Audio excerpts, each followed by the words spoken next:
पहले T20 मुकाबले में टीम इंडिया को शिकस्त। हज पॉलिसियों पर प्राइवेट टूर ऑपरेटर्स की स्मृति ईरानी के साथ मीटिंग 31 जनवरी को। वज़ीर-ए-आज़म मोदी का मालासरी का दौरा पूरी तरह गैर सियासी, मेघवाल। भारत और जापान की फिजाई अफवाज के दरमियान फौजी मश्क, वीर गार्डियन इख्तिताम पजीर।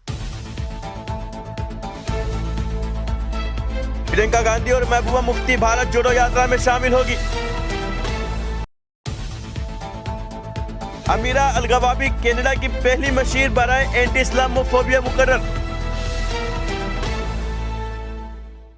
अल अज़हर यूनिवर्सिटी का नीदरलैंड और स्वीडन की मसनूआत के बायकॉट का मुतालबा।